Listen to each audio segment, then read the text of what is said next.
Bonjour à tous et à toutes. Cette semaine, on s'attaque à la lettre B. B comme boire. Dans les jeux de rôle, et notamment ceux qui ont pour thème le médiéval fantastique ou la piraterie, on retrouve souvent des compétences liées à la résistance à l'alcool.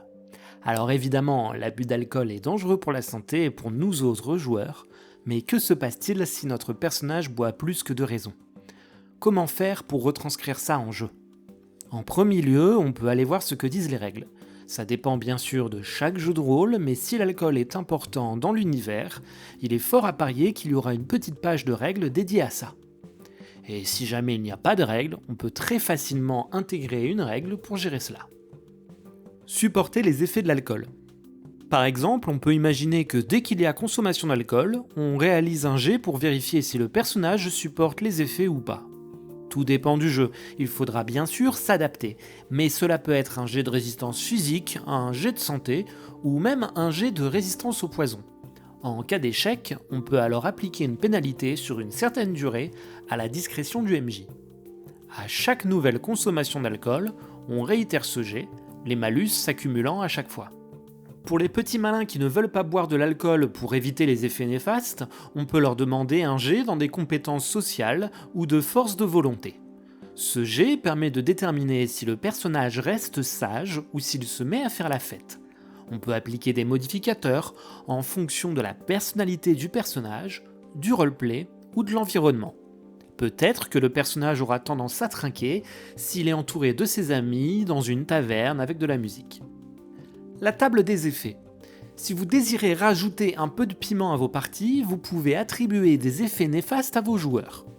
Concrètement, dès qu'un personnage est sous, suite à plusieurs jets ratés, appliquez-lui un des effets du tableau en jetant un D6.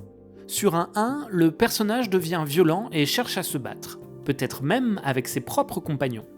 Sur un 2, le personnage a bu le verre de trop et devient sérieusement malade, quitte à vomir partout. Sur un 3, le personnage devient câlin, pour ne pas dire collant, veut embrasser tout le monde et peut même tomber amoureux. Sur un 4, le personnage se met à chanter à tue-tête. Profitez de ce moment pour faire du roleplay et sortez vos meilleures chansons paillardes. Sur un 5, le personnage à l'alcool triste commence à pleurer et à se lamenter sur son sort.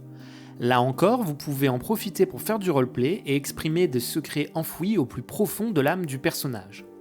Sur un 6, le personnage subit un trou de mémoire, c'est le blackout complet.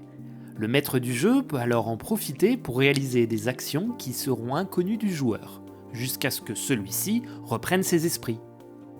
Par exemple, le joueur se bouche les oreilles le temps que l'action à la taverne prenne fin, et le maître du jeu peut alors faire dire des choses à son personnage, comme par exemple insulter publiquement le gouverneur local.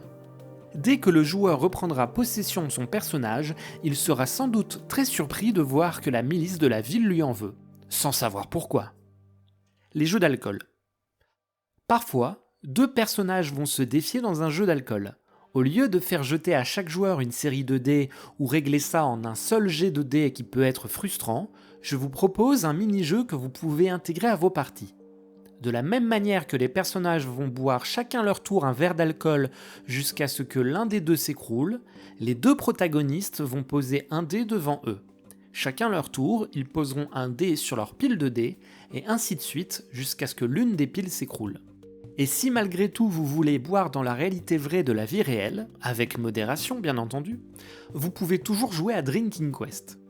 C'est un jeu de cartes en anglais, et comme dans un jeu de rôle classique, vous avez une feuille de personnage, vous faites des jets de sauvegarde, vous combattez des monstres et vous trouvez des trésors. Mais, lorsque votre personnage meurt, vous devez boire un verre cul sec dans la vraie vie. Je n'ai pas encore eu l'occasion de tester, mais je surveille ça de près. Voilà, c'est tout pour aujourd'hui, j'espère que ces conseils vous seront utiles.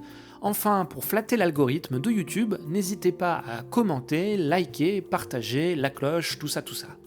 Quant à moi, je vous dis à la semaine prochaine.